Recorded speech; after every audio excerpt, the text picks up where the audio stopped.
नमस्कार, मैं हूं आपके साथ सुनील कुमार शर्मा और आप देख रहे हैं न्यूज जन आवाज। कुप्रथाओं को बंद करो, एक शिक्षित समाज बनाओ। बाड़मेर प्रभारी भंवरलाल बरवड़ की खास रिपोर्ट। दर्शकों, हमारे चैनल को बाड़मेर प्रभारी भंवरलाल बरवड़ की तरफ से तुलसाराम मेघवाल, रामराज बलाज सवाऊ, छात्र प्रतिनिधि राजकीय महाविद्यालय बाड़मेर एक रिपोर्ट भेज रहे हैं, जो मैं आपके सामने पेश कर रहा हूं। एक समय की बात है जब गांव के लोग बेरोजगार थे, खेती बाड़ी का काम करते थे। उस समय इतने साधन भी नहीं थे, ज़्यादा मिलना नहीं होता था। आपस में वो खेती बाड़ी में ही व्यस्त रहते थे और ज़्यादा पैसे भी नहीं थे। उस समय लोग जब कोई गुजर जाता था तो वहाँ पर इकट्ठे होते और परिवार के लोगों को सांत्वना देते और उस पर अपने अपने घरों से अनाज ले जाकर वहाँ पर आने वाले मेहमानों को भोजन कराते और परिवार वालों को भी। फिर धीरे धीरे यह एक ऐसी प्रथा में बदल गया कि जिसे हम आज अपनी भाषा में खर्च बोलते हैं।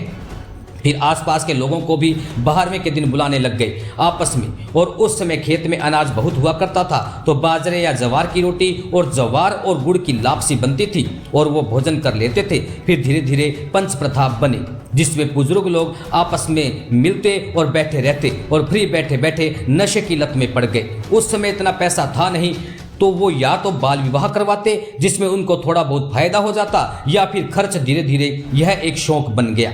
उसने खर्च में हलवा बनाया तो हम बूंदी बनाएंगे, और इस होड़ा होड़ भरी दुनिया में एक अलग ही संशय पैदा हो गया।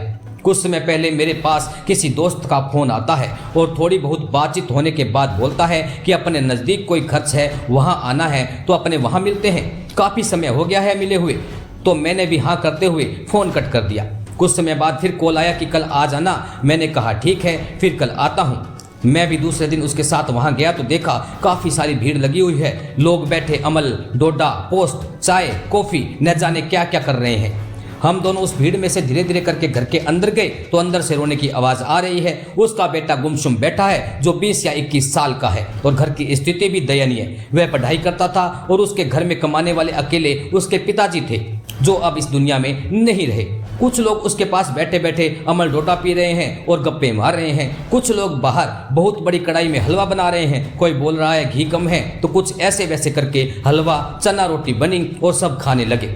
फिर सुबह दूसरे दिन फिर भी यही चला और सब अपने अपने घर चले गए। दूसरे दिन जब हिसाब करवाया तो 10-12 लाख तक का खर्चा हो गया, जिसको देने में 7 पीढ़ी लग जाएगी। कोई उसकी मदद करने नहीं आया। उसकी पढ़ाई छूट गई, घर की जिम्मेदारी भी आ गई, उसके पैसे देते देते जमीन भी बिक गई।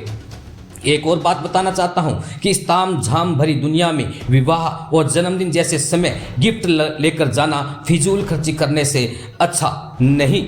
जब कोई व्यक्ति बीमार है, उससे मिलने जाते समय एक लिफाफा जरूर दें, जिसमें अपनी इच्छा अनुसार 100 या 200 रुपये अंदर रख दें, जिससे उन पैसों से थोड़ी बहुत मदद मिल सके। और जितना पैसा फिजूल खर्चे में उड़ाते हैं, उस पैसे को शिक्षा के क्षेत्र में लगाना उचित रहेगा, जिससे आने वाली पीढ़ी एक शिक्षित पीढ़ी के तौर पर देखने को मिले। इससे अच्छा है कि शिक्षा दो, अपने बच्चों को शिक्षित करो, कुप्रथाओं को बंद करो। इसलिए ऐसी कुप्रथाओं का बहिष्कार करो, एक शिक्षित समाज बनाओ। बाड़मेर चैनल प्रभारी भंवरलाल बरवड़ की रिपोर्ट के साथ देखते रहिए न्यूज जन आवाज।